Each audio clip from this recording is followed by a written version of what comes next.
I'm Susan Branscombe. I'm a recovered food addict and the host of this podcast, Food Addiction, the Problem and the Solution, sponsored by the InFact School. Today's guest is Sakinah Osborne. Welcome, Sakinah. Thank you, Susan. It's so exciting to be here. Yeah, I can't wait to host you and get into some questions in your journey. It's really amazing. As I said, today's guest is Sakinah Osborne with Milestones in Recovery. Sakinah is a licensed mental health counselor and a national certified counselor trained in EMDR. EMDR is a method used in therapy which stands for eye movement desensitization and reprocessing.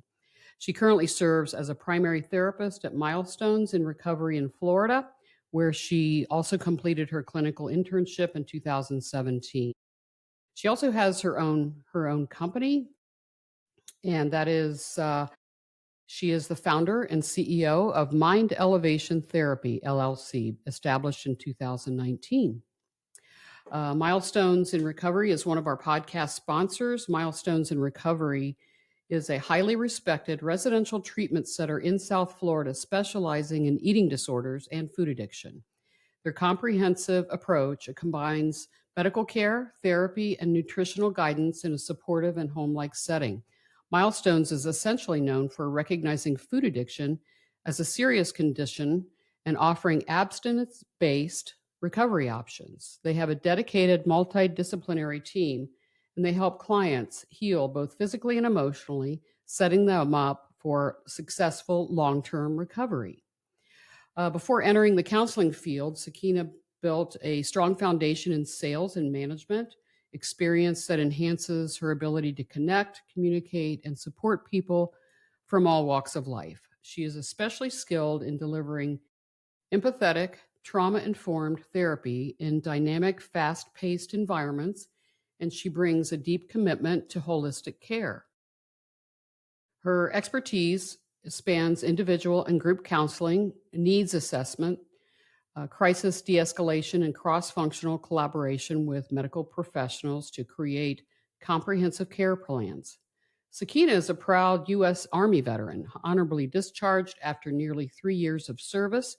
She earned a Master of Science in Clinical Mental Health Counseling from Florida International University and continues to lead with cultural awareness, compassion, and a dedication to helping clients heal. She describes herself as part of a team compassionate about the well-being of every client, committed to supporting each person in the best possible way. So welcome again, Sakinah. Thank you so much, Susan.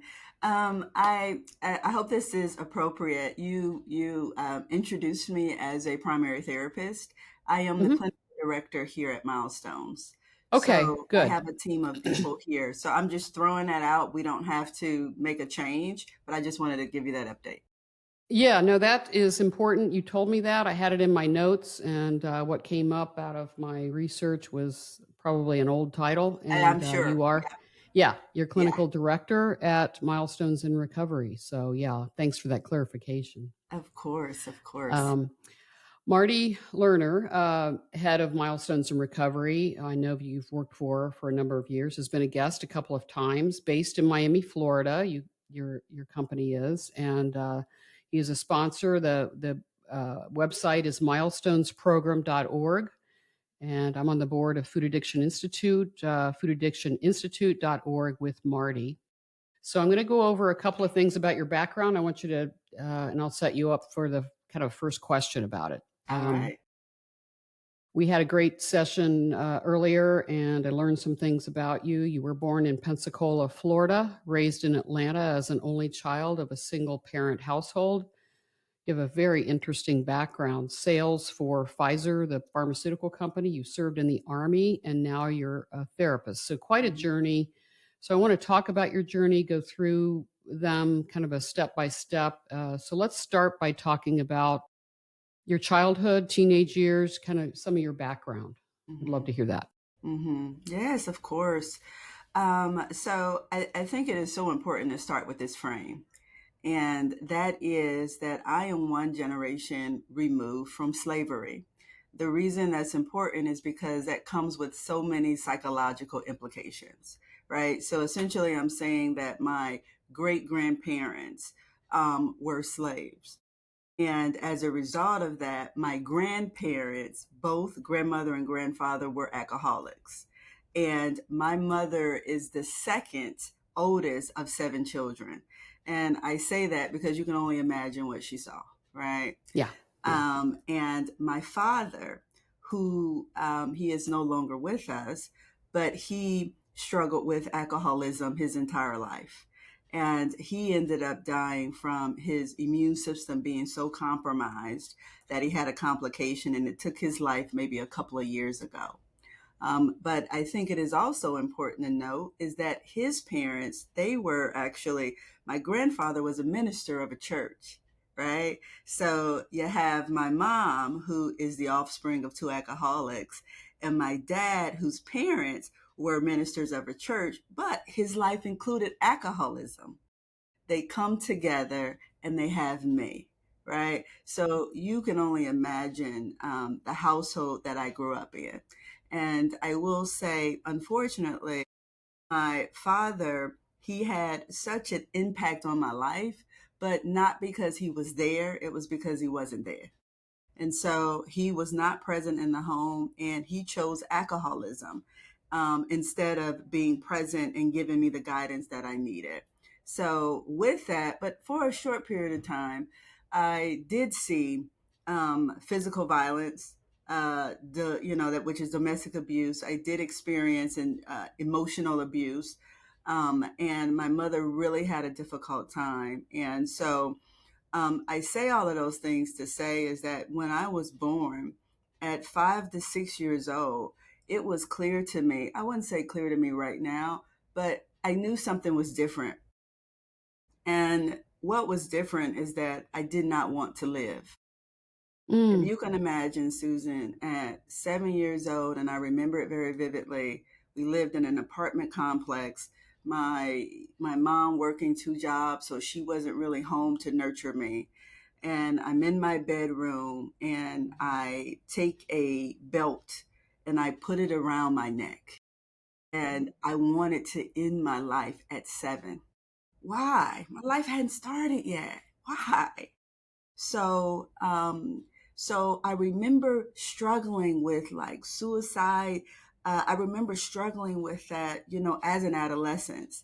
But then my mom, on the other hand, my mom had me in church 7 days a week. Can you imagine that?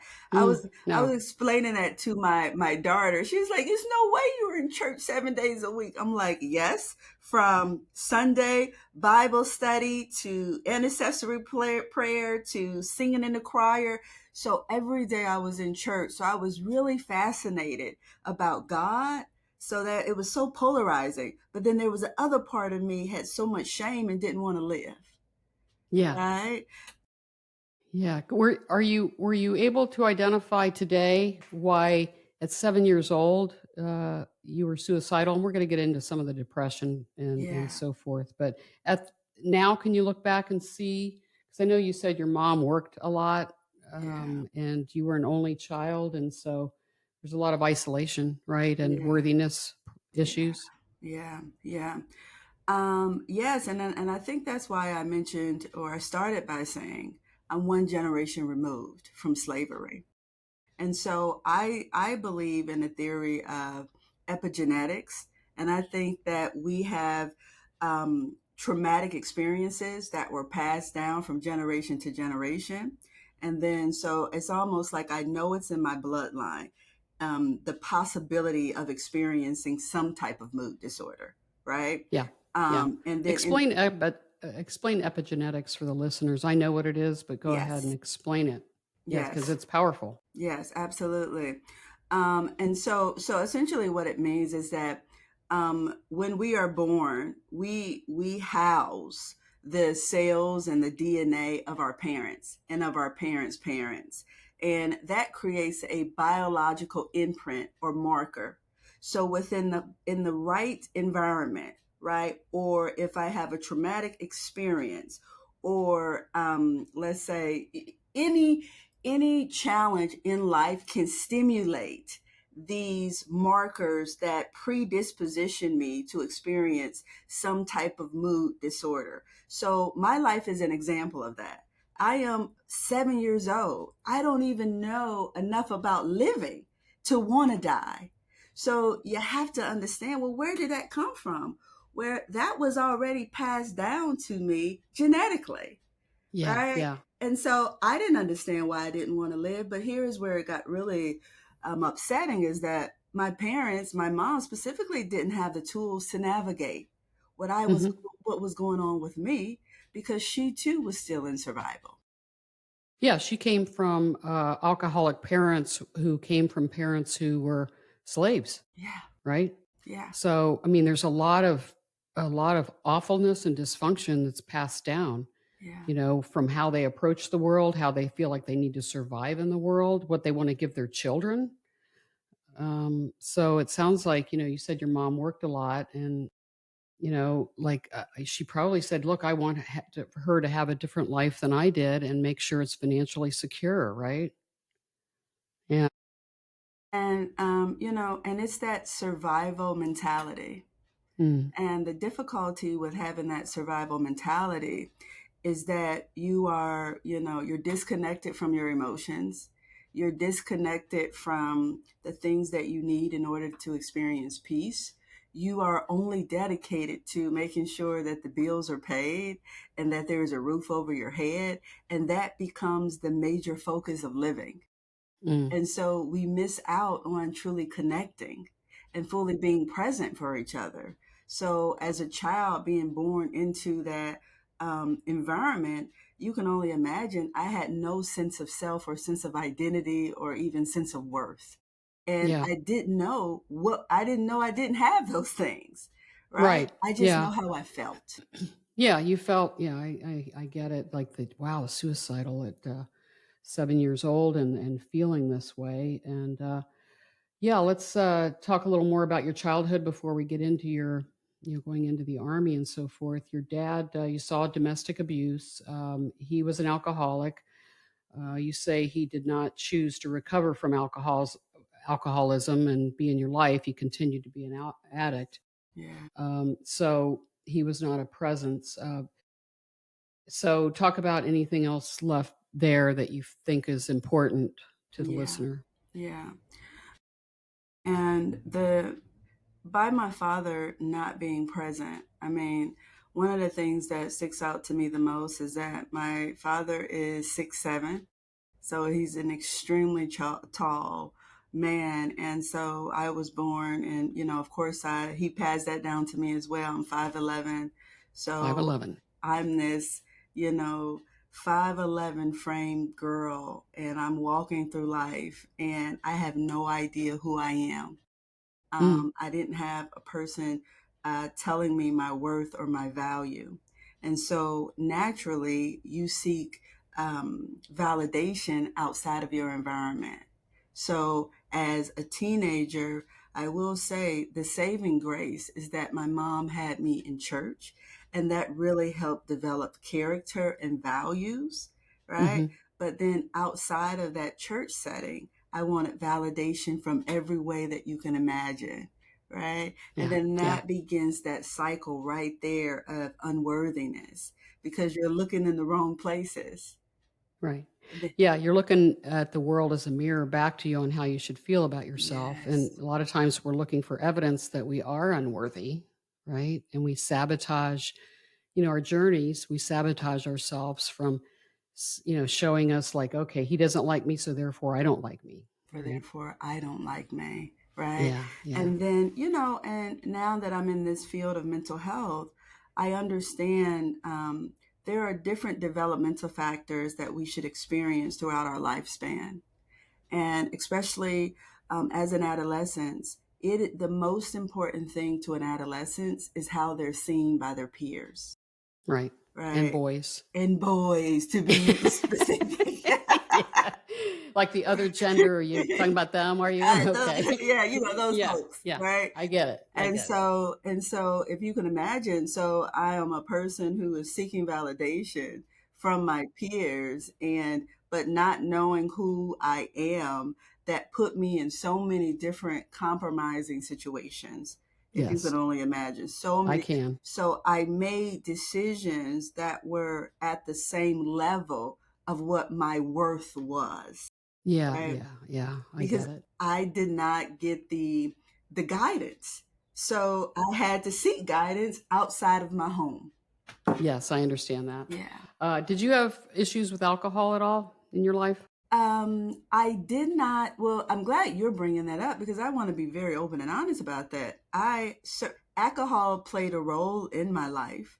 Mhm. I will say, seeing my father drunk when he came to visit me one year, and seeing him drunk and this clear bottle of vodka under the sink, and that terrified me in a way I can't explain because I saw him lose control. And I thought to myself, whatever that is, I don't want that.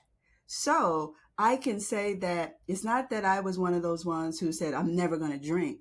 I certainly did all of the things, had all of the fun, but I had the awareness like I cannot allow this to take over because I can see what it will do to your life. And I think that was the one thing that allowed me to kind of experience it, but not fall into it fully. That's good. You're a better woman than me. I did. I Mhm, saw my dad and I did it anyway. mhm. Um, yeah, I want to talk about kind of how your journey because it's really interesting. Okay, so I think we understand your childhood and dysfunction, not feeling worthy, your dad not in there, alcoholic. You saw this, so you're kind of coming out of high school and you decide to go in the army, right? Yeah. Yeah, yeah, So what was that decision yeah. about? Why did you decide to go in the army? Well, like you said, my mom worked two jobs, so she wasn't home. She was a single parent, and I was the only child. And I, I had two options, and I'm going to be honest with you here. I had two Hmm. options, which was either A, I can get pregnant early, right? Like other Yeah. people in my environment, right? And or I could go to community college that kept me in the environment that I was in. Because of course I grew up in a low social economical space, right? Okay. So there wasn't a lot of pursuing things beyond what we saw. Right. Yeah. So, but I will say there was a part of me that always wanted more, but I couldn't articulate it and I didn't know how to go after it. Yeah. And there was a recruiter who actually visited the high school that I attended at the time, and he said that if you sign up for 2 years, we will pay for your college. And I will say, simply put, I said 2 years, I can do that. This is a way for me to go to college, and then it's a way for me to have my own sense of independence. Hmm. Because seeing my mom work that hard, I told myself, I want to make sure that I live a life where I'm financially stable because the pressure that she was under nonstop was something that I didn't want to live and I didn't want to live. So Hmm. I joined the army, not even knowing what the outcome would be. All I knew is that I could survive 2 years. And I did exactly that. And I will say, Susan, I was 17 years old, and I will never forget when I sat in a hotel room the night before they were about to take me to boot camp. It was the loneliest, scariest place I had ever been. Yeah. Right?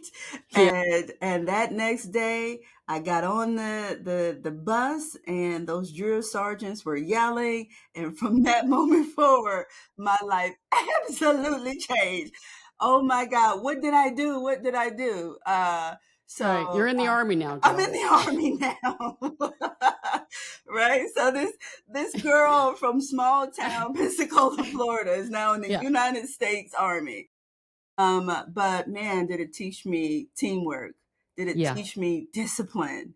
Did it Discipline. teach Yeah. me perseverance? Mm. Right? Yeah. Did Yeah. it teach me how to shoot a M16 rifle? And turns out I'm pretty good at it. Like, I mean, it taught me some remarkable skill sets Yeah. that Yeah. for me, even looking back on it, I know that is what I needed, right? Yeah. To be a You part needed of it at the something time. bigger, right? But Yeah. I will say, when my contract ended after the 2 years, I was very clear on that there was more for me to experience. So I Hmm. was able to make that decision, although they really encourage you to step out of the military.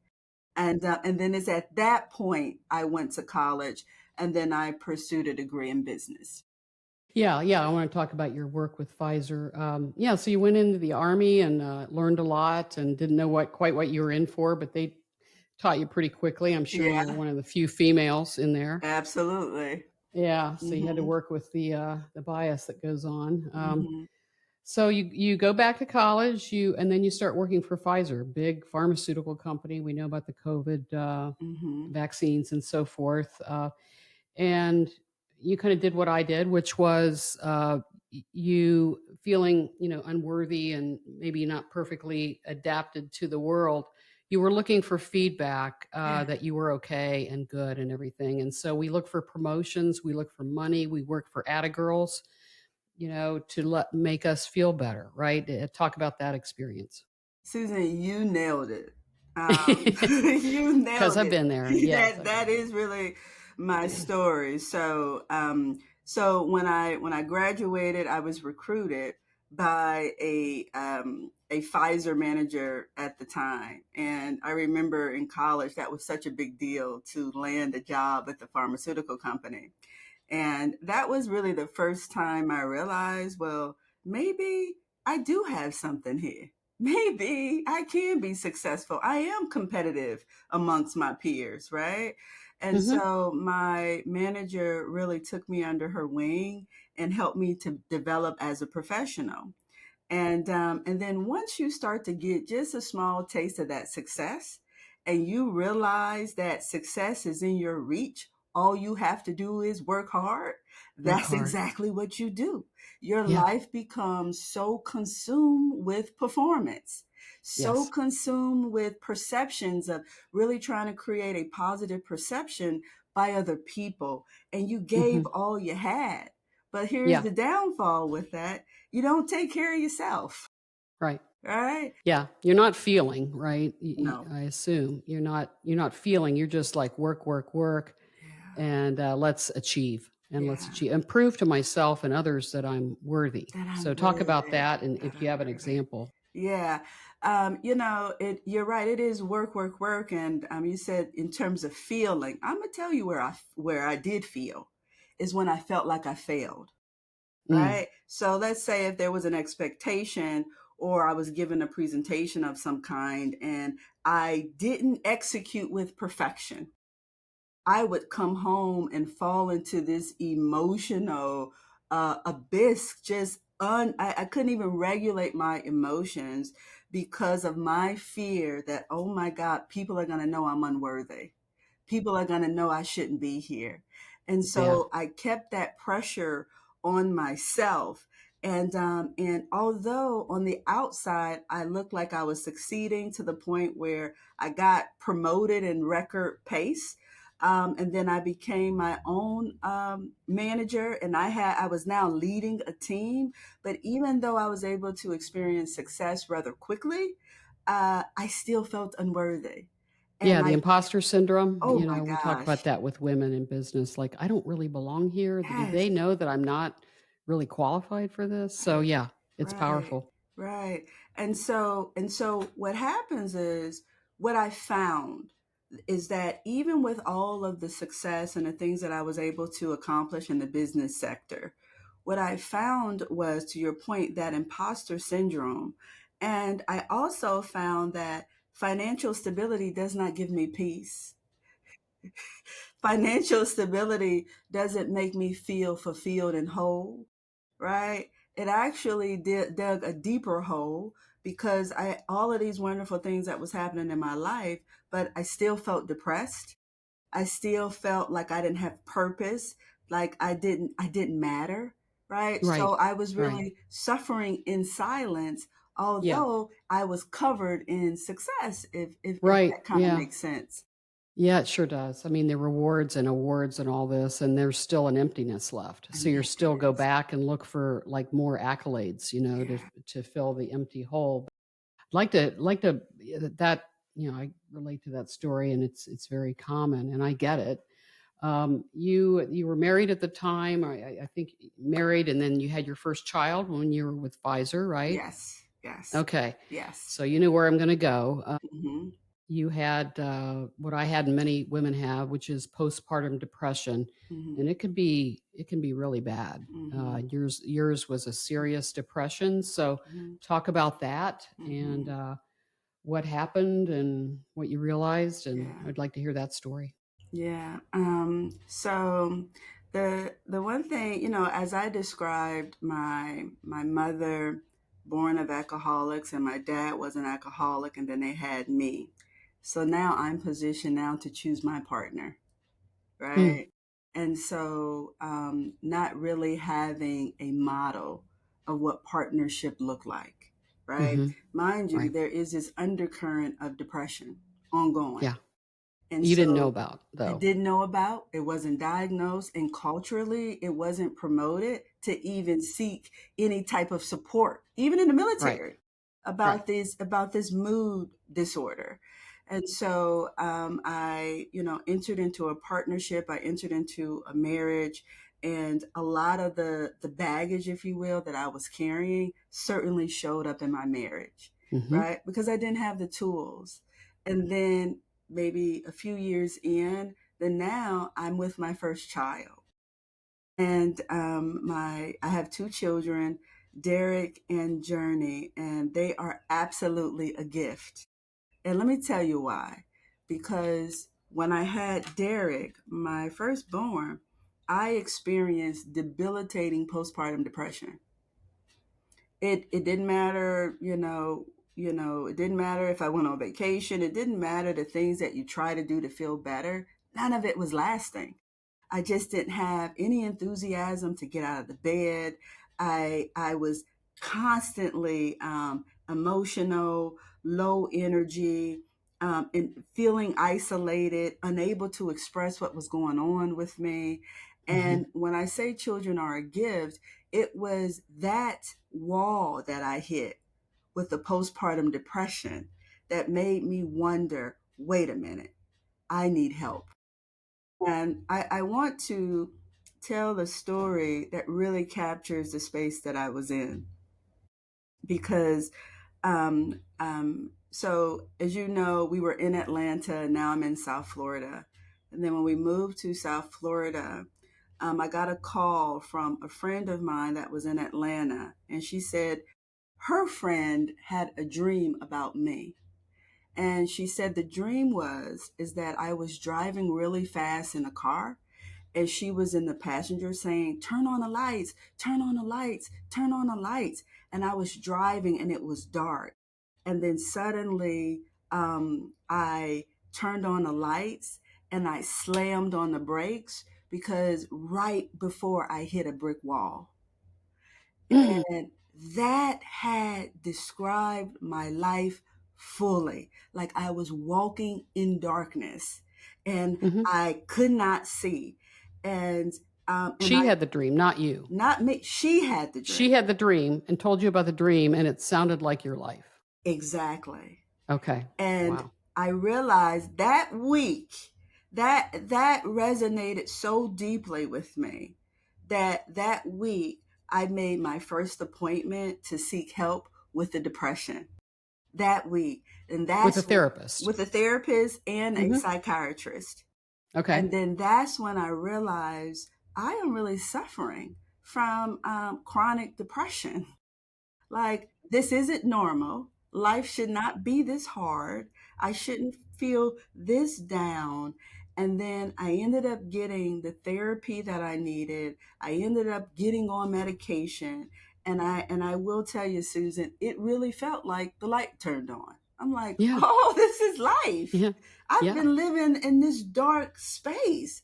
Like, and so from that moment forward, that was where my passion was born because I said to myself, how many other people are just like me, suffering in silence? They can't even give it language. They don't know who to ask for help.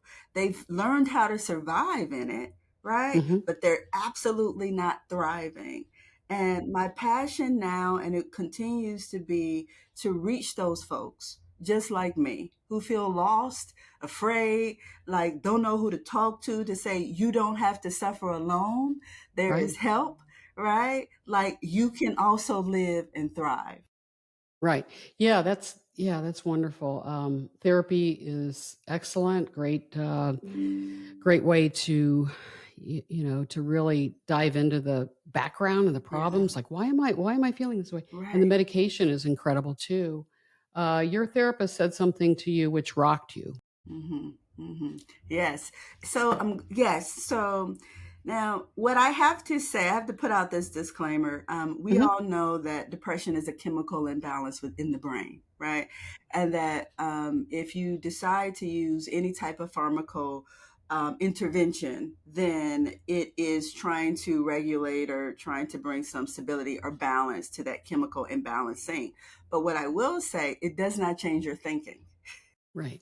Right. So you feel better, but you're still thinking old thoughts, and those old Yes. belief systems are still present, Like right? nothing ever works out. Right, Things are always going to be bad. I'm going to have to right, work really hard to get anything in the world I want. right, Right. right. Yeah. So And what did she say to you? yeah, and so, we're in marriage counseling, and, of course, the abandonment issues are right there because my father left me. So why wouldn't you leave me? I could. So even if love came and wrapped his arms around me, I couldn't even experience it.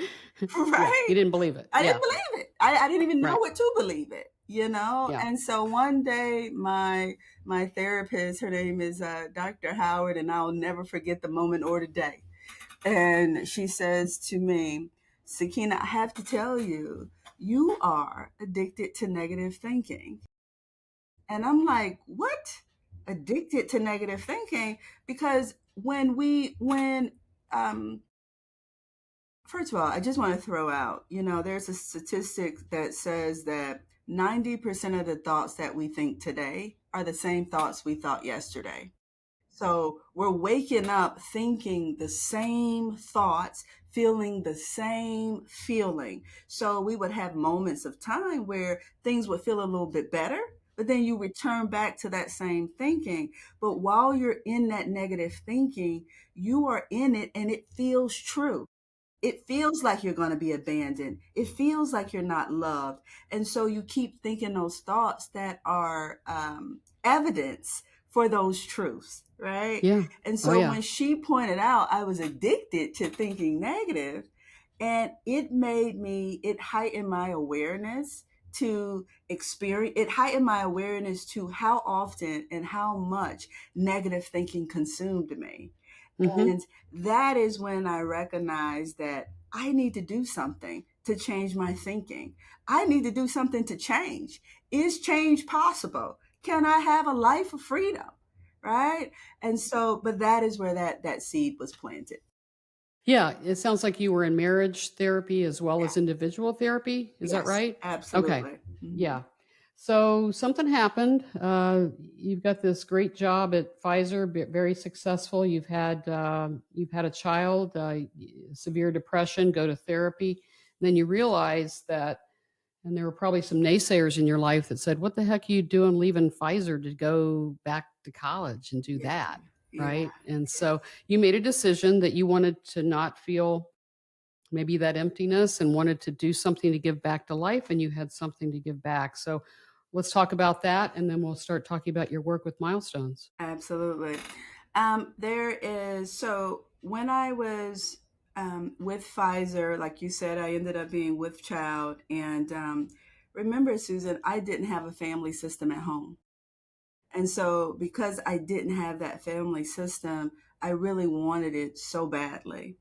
And at the time, my husband and I decided that I would stay home and be a stay at home mom. So let's be clear on that. That means that everything I had done to that point that validated me was taken away. Taken away. Oh, Oh wow. my goodness. And I had to just stand in my own skin, and I had to understand fully who I was. It was the most humbling process that I had Yeah. ever experienced. Yeah. And it was in that break of time that I'm like, who am I? Who do I want to be? And why am I existing? And that is when I said, you know what? No more chasing financial stability, because I recognize that that's not fulfilling. What am I truly passionate about? And that is, I knew I am fascinated even to this day about brain functioning, about why we do the things that we do. So I decided to officially pursue it. And I ended up going back to school, and I have been pursuing this field ever since. And I will tell you is that although there are days that are challenging, my work today does not feel like work because I'm doing what I feel like I'm created to do.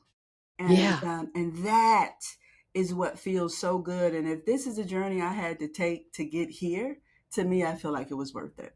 Oh, man, Yeah. congratulations, and that's what we do, isn't it? We Mhm. sometimes we do a lot of what we don't wanna do, a lot of, what we aren't meant to do to Right. figure out what we are meant to do, and Exactly. sometimes it takes a while. Yeah. You got to it faster than I did, so, um, yeah, did your marriage survive? Are you still married? My marriage did survive and is surviving, but I Good. will say it has been a very, very difficult journey, Yeah. because we're learning together. Yeah. Yeah, I understand, yeah. Yeah, I've been married a long time too, and it's been a ride, it's been a Yeah. journey, Ooh, it's been a so ride. Yes. well, let's, shift, to your work with Milestones, and if you'd like to add what you do with your company too in terms of that kind of work, we can talk about that as well.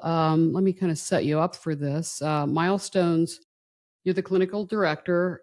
Milestones has a 30-day residential treatment program for eating disorders and food addiction, and insurance, I think, for the most part, largely covers this. So, talk about talk about the assessment process when people come in, or they're planning on coming in, or when they get there. What's involved in assessing patients?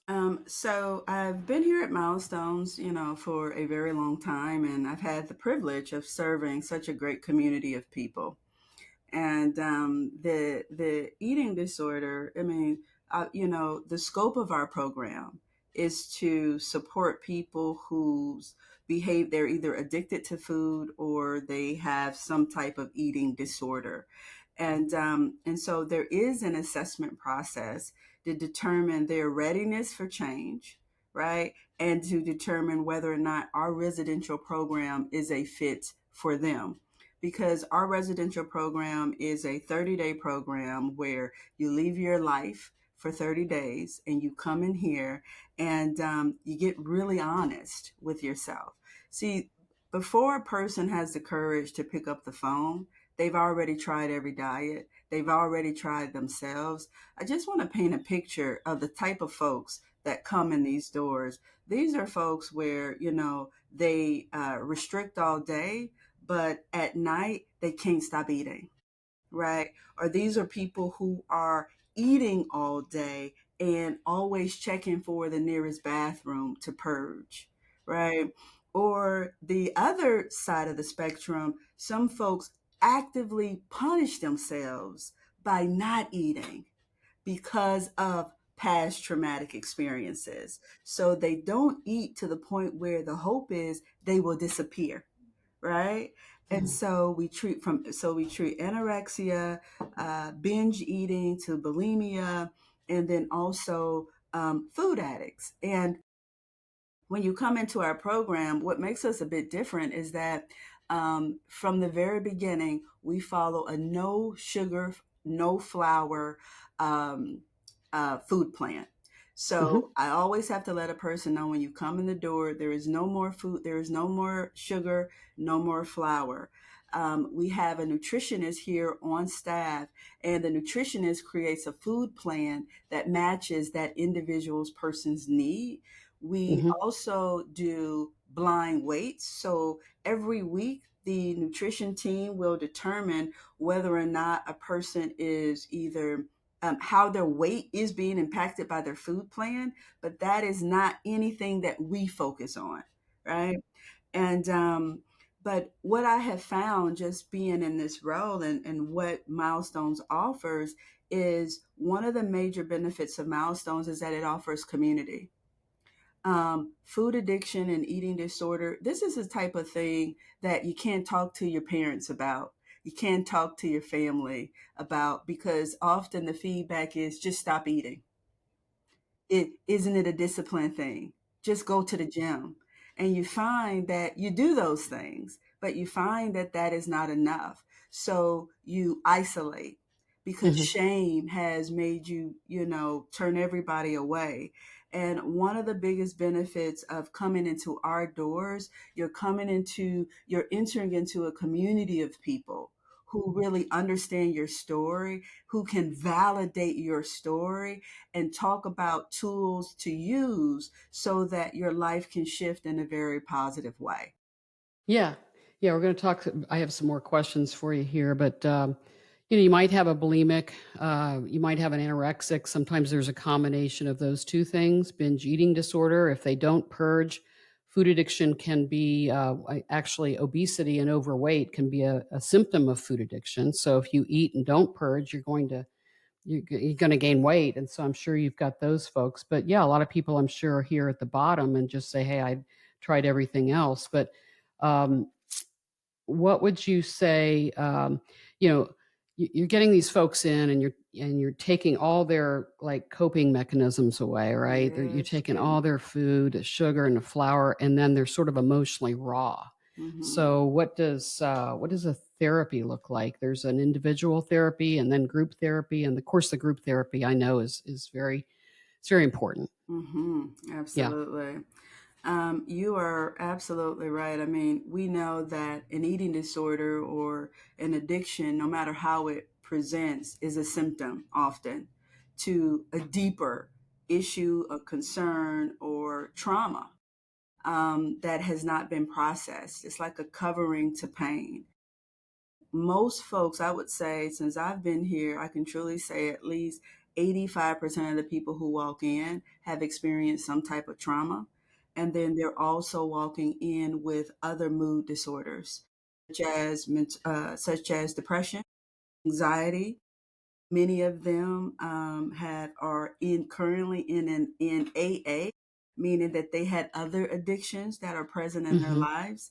And so when these folks come in the door, they're hurting, and often they're at a place of surrender. But I mean, it's easy to say surrender, but it can be very, very difficult to do.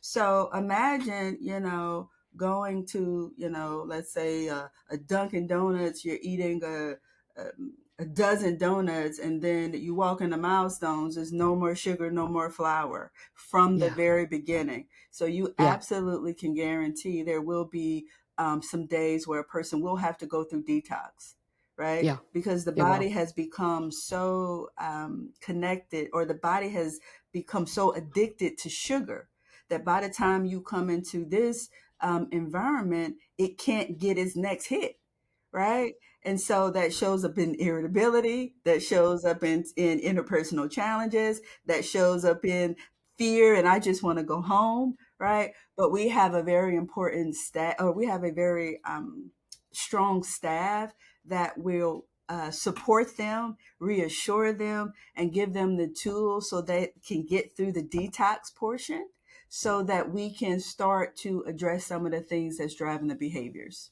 Yeah, and you're doing it at the same time, but you're doing it through the cravings Yeah. and the withdrawal, and we know that the brain addiction, the substance use disorder of food, just like alcohol, there is a detox period. There is a lot of symptoms of addiction that identify addiction, and with sugar, it's real, and we Yeah. know that. Yeah. Yeah. So yeah, you got them where you want them, kind of. Yeah. They're coming in ready, Yeah. okay, but they're you take my sugar away, I'm gonna be kind of irritable, Ooh, right? ooh. Irritable. You're right about that. Irritable. Yeah, yeah. And so back to your question, which was okay, just to from a group dynamic, because What I love about Milestones and Marty, who is the COO or the CEO and the founder of Hmm. Milestones, he really understands this disorder and has built a program that can truly be a fit for these people who are suffering in silence. So, for example, just in terms of our group schedule, it includes yoga, somatic movement, drumming, meditation.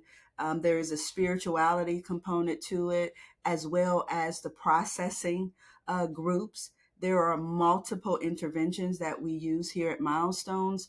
One of the most important things that we do is we want to make sure that every patient that walks in the door or every person that is suffering, that our treatment is person centered. Hmm. So everyone needs their individual needs met, so we do it collectively by kind of supporting the mind, body, and spirit, right? Hmm. But then individually we use so many types of interventions such as DBT, CBT. We use, you mentioned earlier, EMDR, because the intention is that once the food comes down, the pain goes up. And so we use the appropriate intervention to help a person understand why they do what they do, and tools to use when they go back home and they feel those urges and those cravings. And so they Hmm. know that they're not alone and they have a plan as to what they can do to continue their own abstinence and be supported. Right. DBT and CBT, define those. Yeah. Cognitive behavioral therapy, Okay, see. that is CBT. That is so, so very important. And because I mentioned earlier that, something that I often say is that on average, we have about 70,000 thoughts a day. So we're always thinking. The brain is always speaking. And when you take the eating disorder away, I want to be clear about sitting in these rooms, how people will describe either their food addiction or their eating disorder. They describe it as a lover, as a friend, as a reward system, as the person that will accept me unconditionally. So when you are trying to create some space between the eating disorder and the person, what typically is stimulated is a negative thinking or a negative thought pattern, right? That I'm not good enough. Nobody is there for me. I feel alone. Who do I turn to now that I don't have this eating disorder? Right. Hmm. And so what we find is that our thinking is what often creates a sabotage where we return back to the eating disorder because we felt safe. Yeah. It Right. doesn't talk back. It doesn't argue with you. It does what you want it to do. And, Yeah. it works Right. until it doesn't work. And that's when Right. they come in. I want to quote Marty Lerner here. He says, have you talk about it. Constructive living.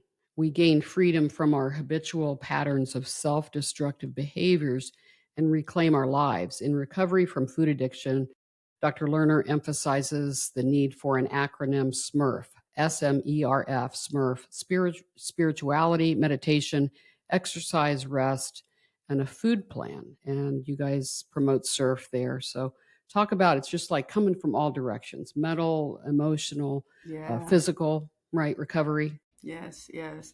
And the I will say is one of my passions. I cannot do this work without the spirituality component. And the reason is because a lot of the folks that come in the door, they've lost hope. And so where do you get hope from? And yet the opportunity there is to believe in a power greater than yourself. And so, Marty, with the acronym SMERF, that stands for spirituality, meditation, exercise, rest, and food.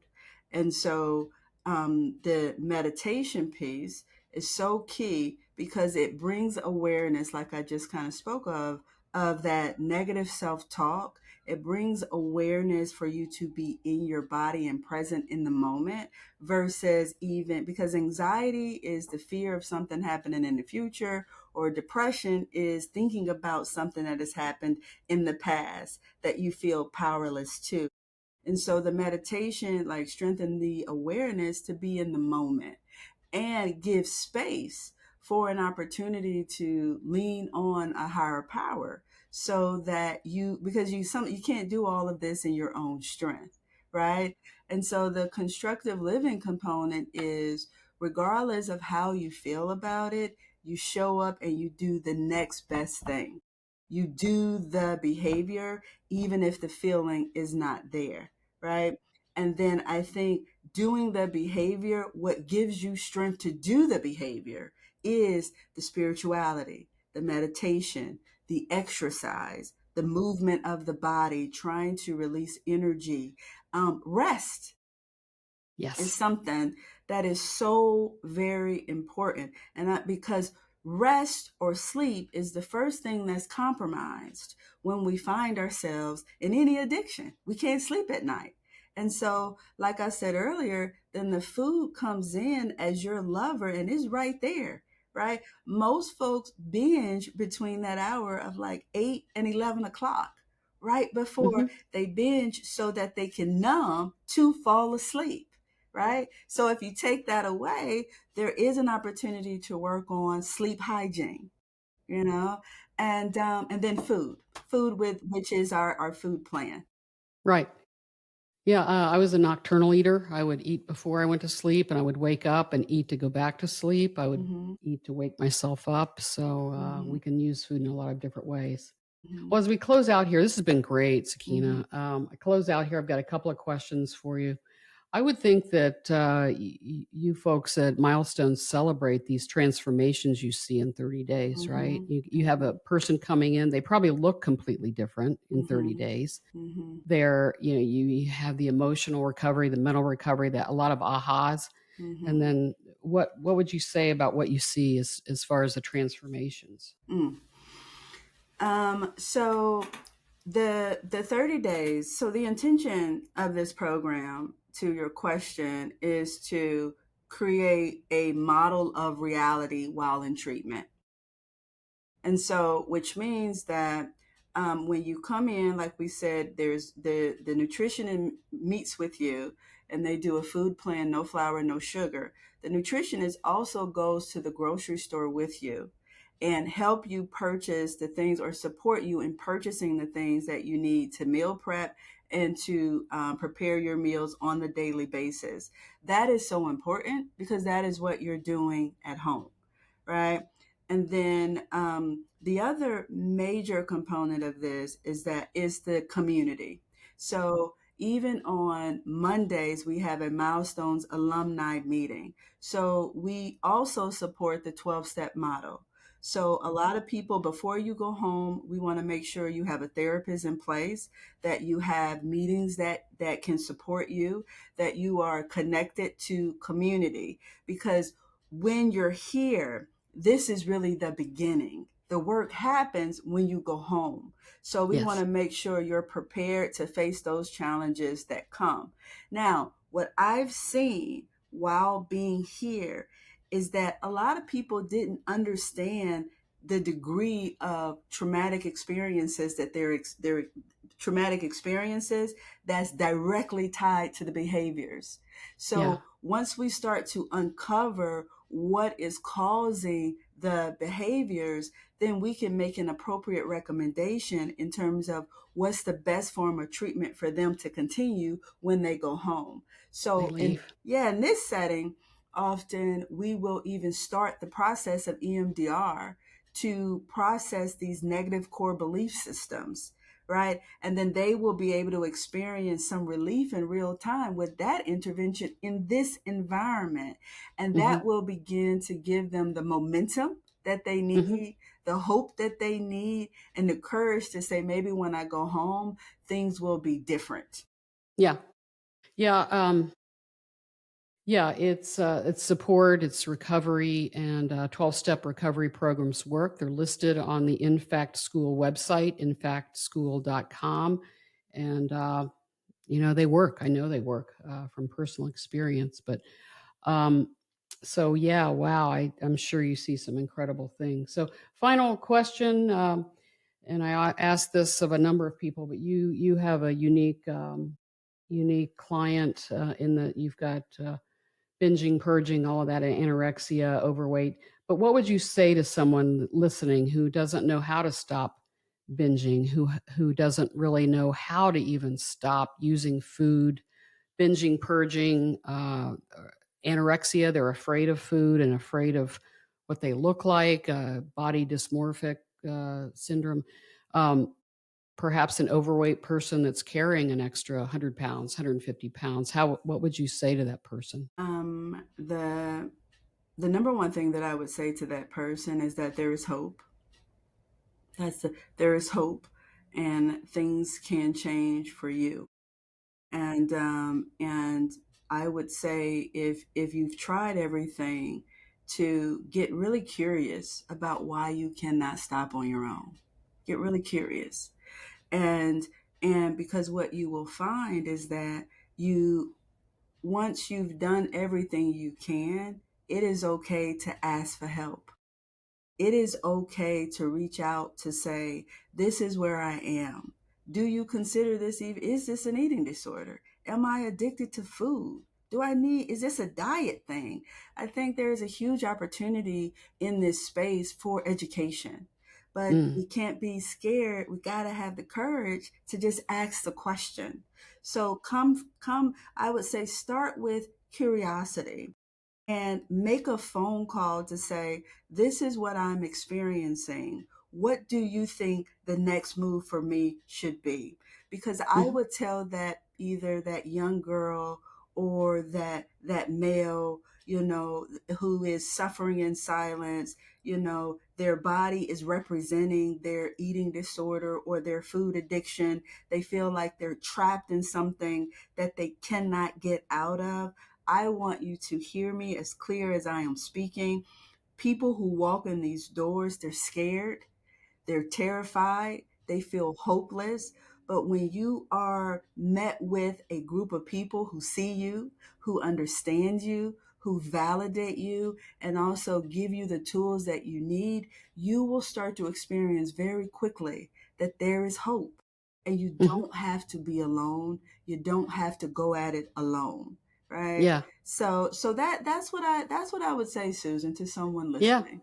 Well said, well said. And denial is powerful. Sometimes we see old photographs, and you're like, "Oh my god, I can't believe I got so big." Yeah. There's powerlessness. We can't stop from starting. We can't stop once we start. And it was really incredible for me to find out that it wasn't my fault. Yes. And a lot of society and food companies say, just exercise more, just eat less. It wasn't my fault. Yeah. And that's the aha. And I would Mhm, love for people mhm, to hear that as mhm, well. And mhm.